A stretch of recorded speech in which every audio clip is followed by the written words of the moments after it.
To truly understand just how dramatically things have escalated in recent years, we probably need to look at the case of Israel's prime minister.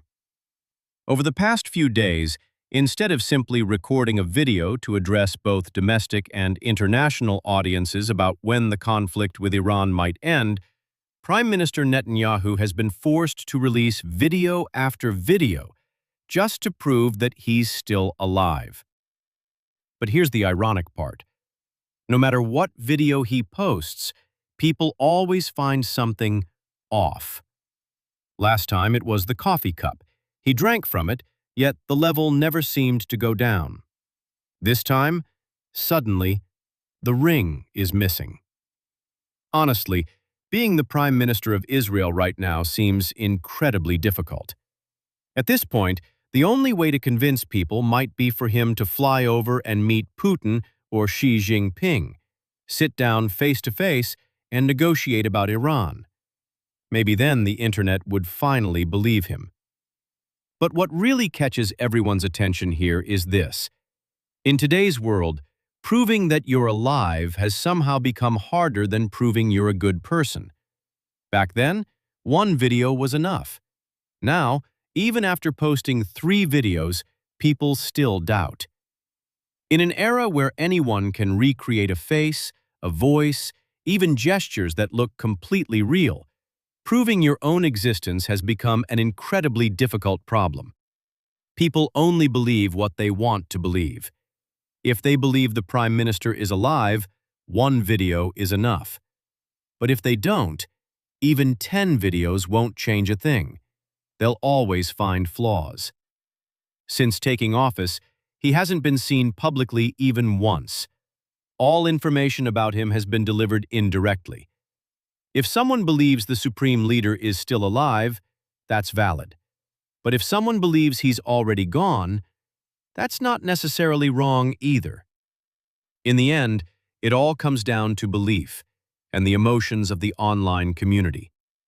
Today, Iran's foreign ministry once again released a statement confirming that their supreme leader is in good health and may soon deliver a public speech. Meanwhile, Kuwaiti media is speculating that Iran's new supreme leader has been injured and is currently being treated in Russia, even staying at Putin's residence. Yet today, Russia has made no comment on these rumors. While the fate of Iran's new leader remains uncertain, Israel has announced that they have successfully eliminated 2 of Iran's top security officials. This information has not yet been confirmed by Iran, but it clearly shows how aggressively Israel is targeting Iranian leadership. If this is true, it would be extremely difficult for Donald Trump to sit down and negotiate with Iran, because there may be no one left to negotiate with. Some people are even joking that with leaders being taken out this quickly, maybe Kim Jong-un should just become the next supreme leader, because Israeli intelligence is operating on another level.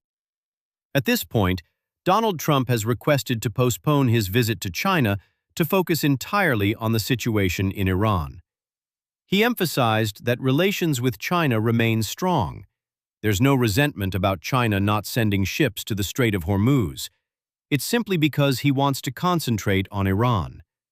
But of course, everyone understands the real motive behind this. At Trump's level, there's no such thing as acting naively. Experts believe he's aiming to resolve the Iran issue first, then deal with China afterward, so the trip will go more smoothly. China depends on about 90% of its oil through that strait. So if Iran is under control, Trump would meet Xi Jinping from a position of absolute strength. And honestly, this argument makes a lot of sense. Looking back, everything seems carefully calculated.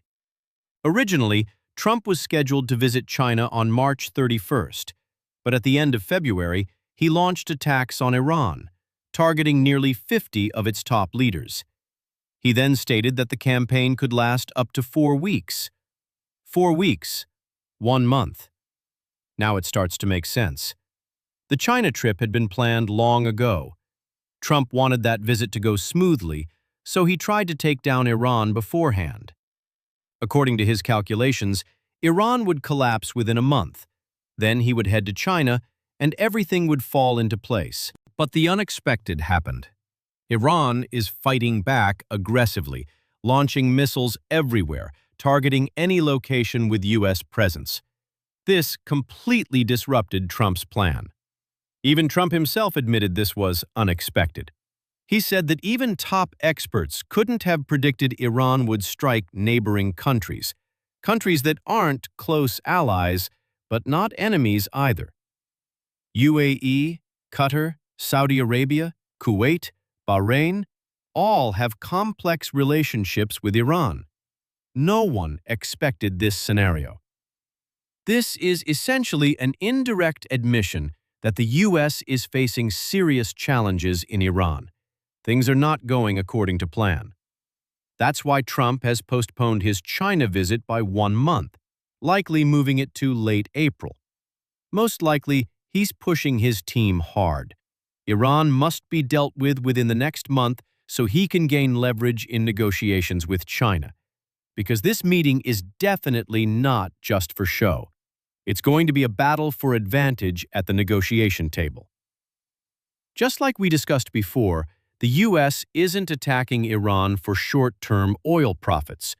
It's about cutting off China's access to cheap oil. Once Iran leans toward the U.S., taking down China becomes only a matter of time. Of course, this is all logical speculation based on Trump's public statements. What he's really thinking? Only time will tell.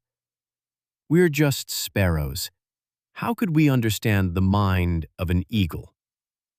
Right now, the most important thing is make sure your phone runs smoothly so you can keep up with the news. Because in times like this, if you stay offline for even an hour, you're already outdated.